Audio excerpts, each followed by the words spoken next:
Well, good Tuesday morning. The time is 10:30 Eastern, and we are live here. My name is Craig Moeller. I am a meteorologist with 13 News Now. That's a Tegna station located in Norfolk, Virginia. I've been tracking hurricanes and working here right on the coast, the East Coast, since 1997. So a long time tracking these things. We're going to update you on Milton, and this is a serious storm. At one point yesterday, it was a Category 5 hurricane. It's actually down a little bit from earlier this morning. It's weakened. It's a Cat 4, but that means nothing in terms of how folks in Florida need to prepare, because this little kind of wavering in intensity, and it may jump right back up to a 5, whether it's a 4 or a 5 right now, doesn't really matter when it comes into Florida, and that is our great concern as it makes its landfall late Wednesday evening into early Thursday along the central part of the Gulf Coast of Florida. It is going to be a major hurricane, most likely a Category 4 or Category 3 coming in and then cutting across central Florida. So Milton is out there right now, our big concern. Leslie, which was a hurricane, now a tropical storm. And we had Kirk. Kirk is now just a remnant low. So the big concern right now is Milton. Let's take a look at the history with the winds with Milton. And you could see Monday, yesterday, we had those winds whipping, and it was a Category 5 hurricane. The pressure was the lowest. You know, at one point yesterday, it had gotten so strong, it was the 5th most powerful hurricane since, it was the most powerful hurricane since 2005 with Rita. So again, as a Category 5 hurricane in the Gulf of Mexico, that thing ramped up yesterday morning from winds around 100 miles per hour to winds up around 160, 165. They have since come down a bit this morning, and this is what I want to talk to you about. So here is the 8 a.m. advisory, and very intentionally, we're doing this live update starting at 10:30. We will, during the course of this live update, get the 11 a.m. advisory coming in. So I'm going to go ahead and walk over to the wall here, and we're going to talk about this track and what's been going on. Again, you can see this thing initially formed down here in the Bay of Campeche, and it kind of drifted north for a little bit. We were watching. The models had a pretty good handle on this thing, knowing that something was going to develop. They weren't really bombing it out so much last week. It was looking like we could have a tropical system that would be somewhere in the Gulf, but all signs were pointing to this thing getting stronger more recently. And then I just showed you that intensity really ramping up big time yesterday, jumping all the way up from a Cat 1 and 2 yesterday morning, very early, up to a Cat 5, really intensified. Right now, moving along east-northeast at 12 miles per hour. At times yesterday, it was kind of moving east-southeast a little bit, and then it kind of jogged a little bit. I'm going to show you the eye, how it looked and how it's kind of maybe regenerating and getting reorganized here as we go along. I'll take a look at the color-enhanced satellite images. But right now, it's Category 4 as of 8 o'clock. We'll see what happens at 11. You'll notice there is that potential for it to get back to Cat 5. And then as it goes through the overnight and into early Wednesday, expecting it to be a Cat 4 for a while. Winds around 155 to 145. Again, those winds a little bit lower right now at 145. The gusts still to 190 miles per hour. You think about that.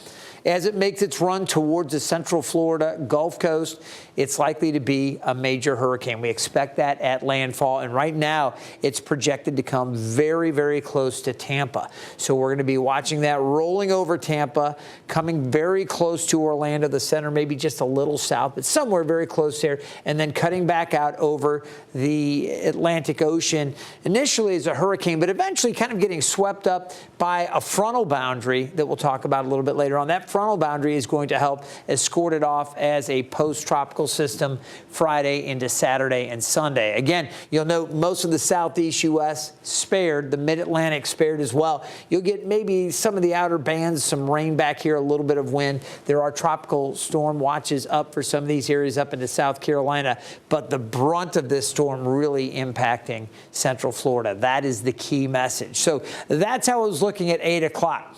Now we're taking a look at this radar, or the satellite, and it's color enhanced. It almost looks like radar. radar, I know that. But I just wanted to do this to really highlight some of the colors and some of the structures. We take a look at this.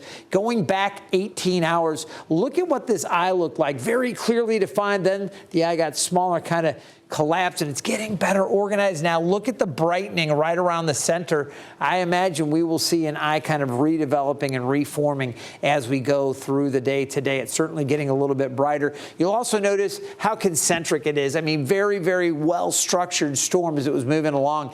Now it's not quite as well-structured, a little more intensity with some of the cloud cover down on the southeast side of it and a little less to the north, whereas yesterday, again, it was really, really well balanced. Look at how the north and the northwest side of it's opened up a little bit. So we'll see what comes down at 11 here, but most likely it's looking like it's actually a little less well-structured than it was, say, 18 hours or so ago when it had that very clear eye. All right, it is still moving along. It looks like maybe turning a little bit more northeast of the east-northeast trajectory it's been on. Again, that's just a look at that radar or the satellite loop. We will get the official update coming in really almost any time, probably within the next 10 minutes or so. All right, the hurricane warnings are out for Tampa. You can see Orlando extending all the way up to just south of Jacksonville. Jacksonville's actually under a tropical storm warning. The warnings go all the way up to the Big Bend. You think about how hard this area was hit by Helene just a couple weeks ago. And South Florida, Miami, West Palm, some of these areas, Lake Okeechobee, all of these areas under tropical storm warning as well. But you can see that area highlighted in this magenta color. This is the heart right here of this storm coming across this area, then eventually crossing back out on the other side and over the Atlantic. All right, we'll take a look at the satellite and the radar images here in the mid-Atlantic. Not much going on. We had a front push down to the south, and that is allowing for, that system to be just really shunted down to the south. It's not going to be able to get up very far. I do think some high clouds will override into the mid-Atlantic region. And as we take a look here at the storm system, you'll notice some rain down across South Florida. There is a frontal boundary here, and it's this front that's going to keep Milton a little farther to the south. Let's go ahead and take this full, again, this graphic, and I'm going to step over so I can talk a little bit more about how this is all kind of coming together and playing out. Again, down to the south, we've got the circulation, and I'll point out one other thing here. This area of low pressure here is something the Hurricane Center is also monitoring for potential development as that moves off to the east. It's only got a 20% chance, but it is something that's kind of interesting. It's been a rainmaker over South Florida. That is not Milton, okay? Don't think about that. Milton, obviously, right here, and this is the one that's going to make the run up towards Florida. Now, we do have this area of low pressure here along the front, and this, again, with this frontal boundary is going to act to kind of pull Milton along. So what I expect, again, a little bit more of a turn to the northeast with Milton, and then as it interacts with that front, it's going to shoot off to the east. That's the general thinking with this system. We'll take a look at the Euro, and I'll show you a couple of the global models. The European model, again, traditionally has done a pretty good job with these systems. I got to tell you, the GFS or the American model seems to be doing maybe a little bit better job this year. There have been a lot of improvements to the GFS, a lot of money that the U.S. and research has put in to improving the GFS, and it really appears to be paying off. But we'll take a look at both the Euro and the GFS, then I'll show you the spaghetti plot and all of the different models at the Hurricane Center, or a lot of them, that they are running. So first the Euro, and you can see as we take you through the day into early Wednesday. So this is through the day today and into early Wednesday morning. It's making that run up towards Florida here. Again, still a very healthy hurricane, very powerful storm coming in. And you think about this, as it's moving along, it's pushing water up towards the Big Bend. Remember that we're talking about, again, a lot of energy here kind of wrapping up into Florida. And the way that the coast is set up, some of these areas that open to the southwest and the south really could collect a lot of this with the wind-driven waves and a lot of that energy, a lot of that water. So storm surge, a big concern, and I'll show you the storm surge alerts that are out, some of the warnings that are set. We'll also talk about potential inundation there in Florida.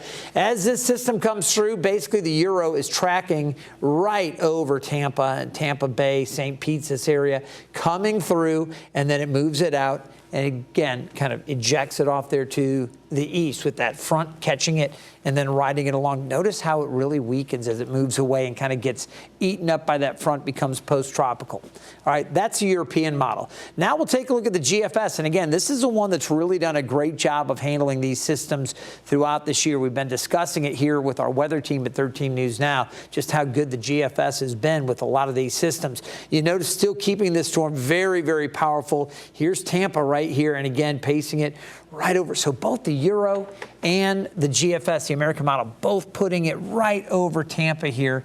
This is early Thursday, right around 1:40 in the morning. So that landfall coming in late Wednesday night into Thursday, and you think about that overnight time. It's so scary when you have to deal with not only the storm surge and the damaging winds, the howling winds that are relentless, but you're also going to have this same time period where there could be tornadoes, and there'll be a good probability, a high chance of tornadoes wrapping around with some of these bands all across Florida here. So this is going to be a very stressful and trying time for residents there along Florida. And as we get into early Thursday, again, you'll see it coming back out.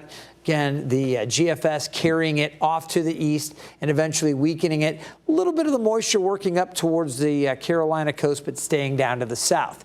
Now, here's a spaghetti plot. And you can see as we go through the overnight and run it on out into next week, it just keeps on trucking. But all of the packing here is what I really wanted to focus on. Looks like some of the models are maybe a little south of Tampa.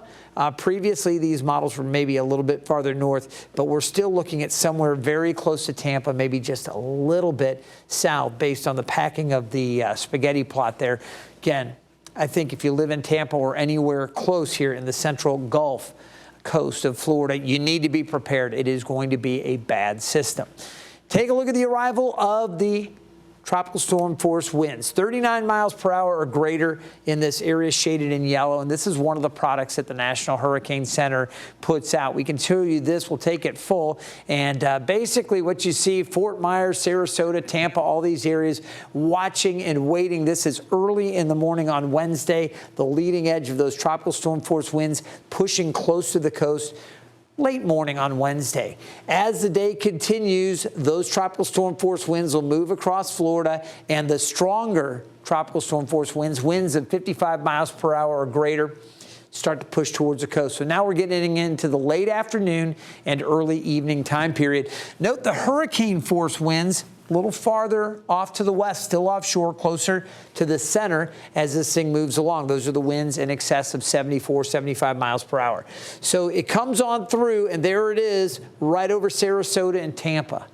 Direct hit right there. And again, this is one of the models for the wind fields associated, the wind radii from the Hurricane Center. So it brings it across. As it moves across Florida, the area of hurricane force winds starts to get smaller here as it weakens, and then eventually it moves off. Now, the storm surge alerts. I mentioned there would be a real concern for storm surge, and we'll talk about water levels, potential, and we'll get into inundation here in a moment.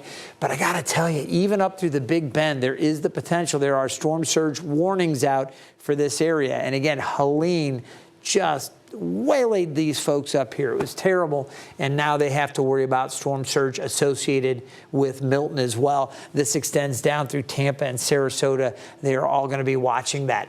Now, what kind of potential storm surge are we looking at? Again, models kind of projecting we could see 12 feet or more from really around Tampa, Sarasota, on down to the south. Fort Myers, more likely to see between 9 and 12. South of that, 9 feet. Off to the north, a little bit less as well. But you still have the potential for storm surge all along the Gulf Coast here of Florida, all the way up to the Big Bend. So a lot of concern there. And I'll just mention on the backside, you could also see some surge, even as the system's exiting, the winds wrapping around. I'll talk a little bit more about that in a moment. But certainly for Tampa, again, through Sarasota, you see that 12-foot or maybe 12 to 13 or 14 feet of storm surge, a possibility, something we're going to be watching.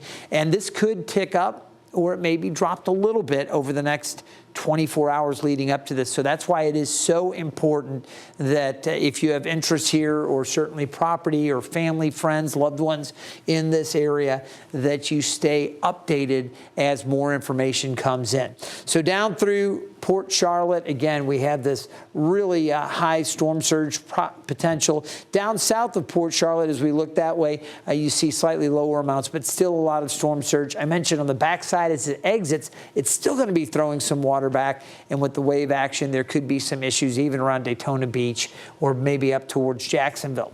Now, the main push with the storm surge, take a look. This is a model that the Hurricane Center puts out to suggest potential for inundation, and these areas shaded in orange and red indicating areas that could have 6 feet or more, maybe greater than 9 feet in some areas if everything sets up just in a way that would be terrible for this area, obviously. But you can see some significant flooding throughout the Tampa Bay area. You can see Progress Village, Gibbonston, Apollo Beach, some of the communities there as you head down south towards the area around Cape Coral, and you see Boca Grande, these barrier islands, very concerned for that. Fort Myers obviously needing to watch with some of these inlets. Again, the potential for flooding is real.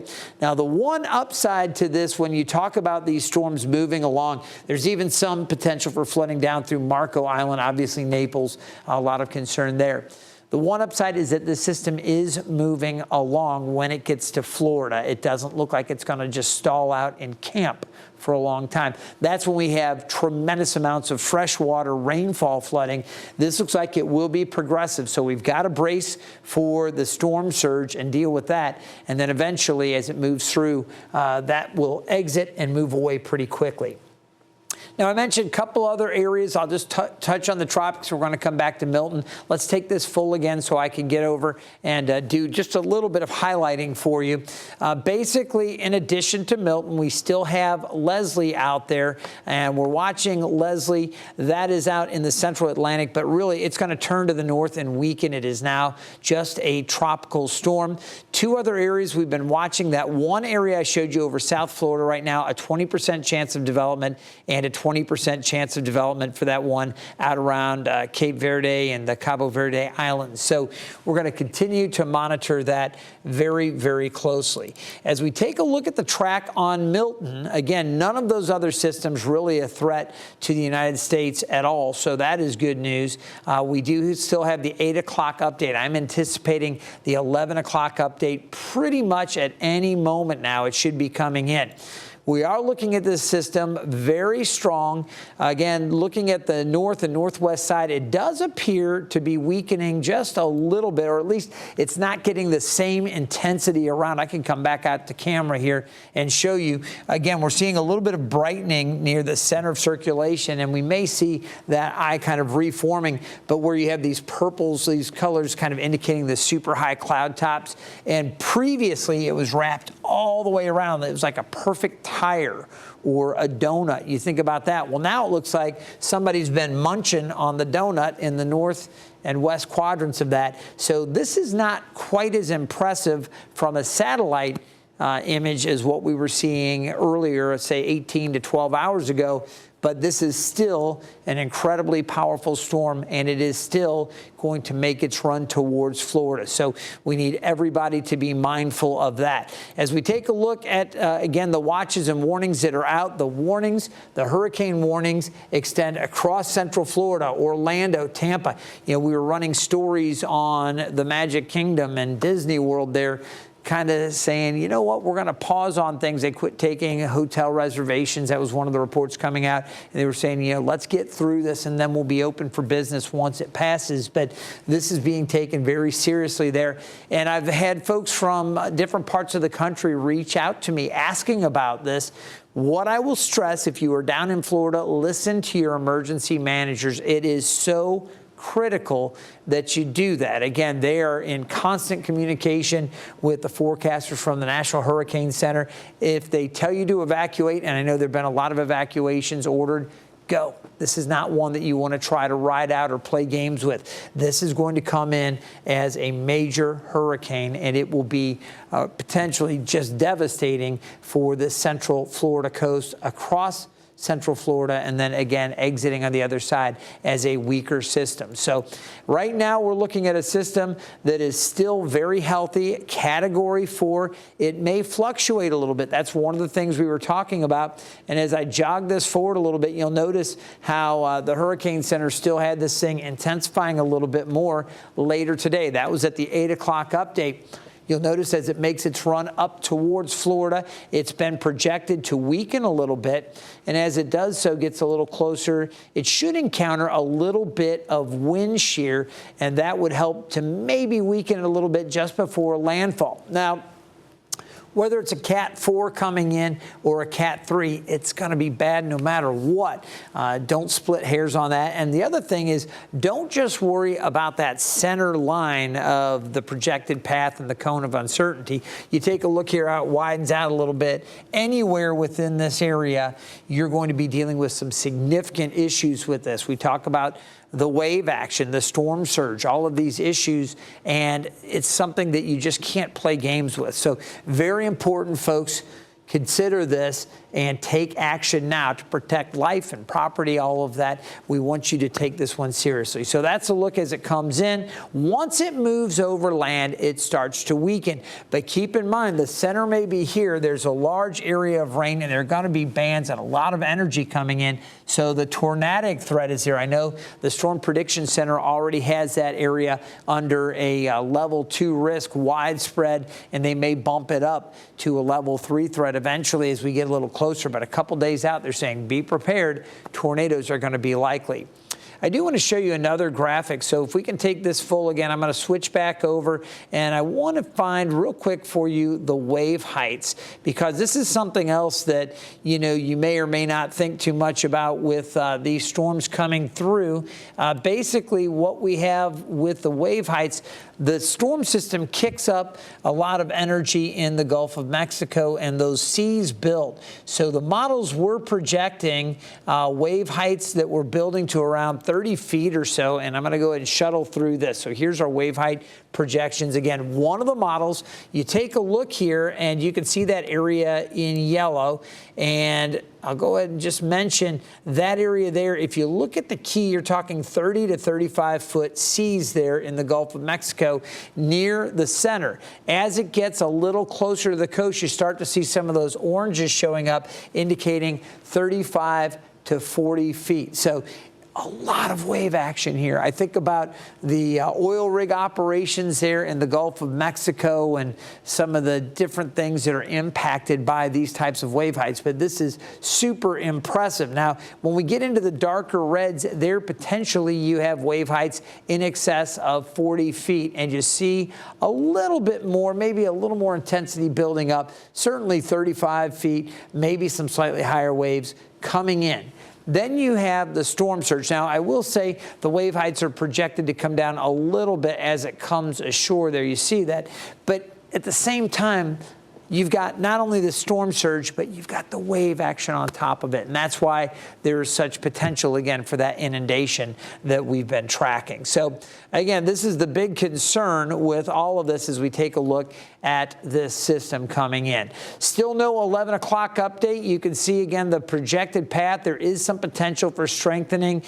Based on the satellite images, I would be not completely shocked, but I would be surprised if it ticks back up with this update. If we get more eye development and if we get more of the wrapping around on the northwest side, it would indicate more likely strengthening. But right now, we're still looking at this incredibly powerful Category 4 hurricane. So this is what we're looking at with that. I'll go ahead and go back to the satellite images and show you again, we do have this buffer for the southeast U.S. And this is so crucial because with this system, again, moving along, you think about areas like Georgia and into parts of South and North Carolina that have been still cleaning up from Helene. They've been hit very hard. This buffer down here, this front, is acting kind of like an offensive line in football. And it's working to keep this Milton down here, and all of this energy that's going to come up here. Think of this like this is a pass rusher, and the quarterback is up here in the southeast U.S. This front is going to act like the O-line and keep it down to the south. It's going to create blocking, and unfortunately for Tampa, obviously Milton is going to come up through your area, but this front is going to act like that O-line and protect everybody back off to the north. So that's what's happening with that. I just wanted to share that in case folks maybe up into the Carolinas were worried, saying, this thing's coming up. We've seen a lot of these come up through the area before, but in this case, all of the models, again, pointing to this thing staying down to the south. We'll take a look at the forecast guidance on this again, and you can see with the spaghetti plot how the models are very much in agreement, taking it across central Florida and then racing it off to the east. And eventually it gets absorbed in that front that I just told you about, kind of acting like the O-line and carrying it off in that general direction. So confidence is very, very high. Unfortunately, again, for folks along the Gulf Coast, the central Gulf Coast of Florida, confidence is very high that it's going to come into this area. And now it just comes down to really pinpointing the intensity at landfall and making sure everyone's prepared for all of the different scenarios that will likely play out. And I will say that the intensity forecasting has still been the greatest challenge to the general forecast community. We've gotten models that have gotten very good about pinning down the direction. Sometimes they still will jog a little bit one way or another, but it's getting more and more, accurate the models are, and giving us greater lead time typically on where these systems make landfall. The question is, do these storms weaken? Do they ramp up a little bit more? And that is always the big challenge. So here we are just minutes before 11 o'clock, and we have our 11 o'clock advisory. It is in. So here's the deal. It is still a Category 4 storm. All right. The winds have picked up just a little bit. Previously, it was at 145 with the maximum gusts around 190. It's now at 150 miles per hour, the maximum sustained winds, and the gusts are to 185. So it hasn't changed a lot, but it has maybe picked up just a little more maximum sustained wind speed. And I'm looking at the pressure right now. It's at 929 millibars. At the previous update, it was at 929. The one at 5 a.m., we were at 924. So it came up a little bit between 5 and 8. And at the 11 o'clock, the Hurricane Center still has that estimated or measured central pressure at 929 millibars. So this is just in. We're taking a look at this together live in this coverage. Hopefully you appreciate this. We've got more coverage for you on 13 News now, and with our Plus app, all of our digital, our YouTube channels, we've got all kinds of great resources and a staff here that has been covering hurricanes for decades. I've been doing it, again, for a long time, and Evan Stewart, Tim Pandagis, we've all been doing this for quite a while. We've got a great staff, Taylor and Hunter, along to help you out as well. All right, currently with the 11 o'clock update, 520 miles southwest of Tampa, Florida. I'm going to give you the official track here. We're going to jog it through. I'm not going to play it through. I'm going to jog it through slowly so we can see what the Hurricane Center is doing with this. And you'll notice keeping it a Category 4 through the afternoon. Okay, previously they had it upticking to a 5. I mentioned kind of the northwest side of that donut. Looked like somebody maybe took a little bite out of it. It's not looking quite as healthy, so maybe the Hurricane Center saying, it's still a very, very dangerous storm, still a major hurricane, but the likelihood of it getting back up maybe down just a little bit. Still, don't split hairs over that. Continue to prepare. This is a bad hurricane coming into the central Gulf coast here of Florida.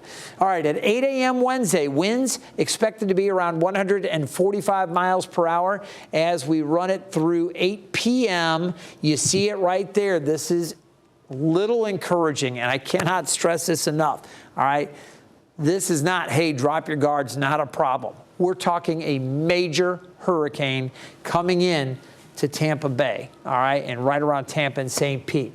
So here's a little bit of good news. At 8 p.m., with that little bit of wind shear kind of cutting in, maybe helping disrupt it a bit more, be wonderful. I would love it if this thing continued to weaken and got weaker as it got closer. Plan on a major hurricane at this point. You see Wednesday, 8 o'clock, winds of 125 miles per hour before making that landfall late Wednesday evening and just probably past midnight when the eye comes ashore. So there you go. Right now, Hurricane Center believes it makes landfall as a Category 3 hurricane. Once it moves over land, you see it dropping off Category 2 by 8 a.m. Still 100 mile per hour maximum sustained winds as it moves across central Florida, and then as it moves off to the east, again, it gets back out over the water, it exits, becomes a Category 1 hurricane by 8 o'clock Thursday evening, winds at 75, and eventually, as it continues to slide off, it becomes a post-tropical system, and it accelerates off to the east once it gets caught up with that front. So this is it, guys. This is the 11 o'clock update. You're seeing it as quickly as it was released. You know, lots of folks will be putting things out on social media now, talking about, oh, this just came out and whatever. We're looking at this in real time together, and I can show you it's real time because I haven't even had time to adjust where we put the little flag showing the conditions. You're looking at this the same way I am right now. But at least there are a couple little things that at least a little bit of encouragement here. Again, Category 3 by 8 p.m. Wednesday, winds of 125 coming in right in that area, right around Tampa. Still a potentially devastating blow to that area. Storm surge, a big concern. Okay, winds obviously damaging. Tornado threat all across Florida, especially central and southern Florida as this comes through, and then it exits and moves out after that. Very important that you stay tuned, you stay weather aware. If you have interest in Florida, there will be a lot more information coming down over the next 24 to 48 hours as we track this across the Sunshine State and eventually say so long to that. For now, this is the latest on Milton. And again, I really encourage you to stay aware. Listen to emergency managers. If you are in Florida and you're trying to get information on this, this is the very latest, and we will continue to keep you updated from 13 News Now.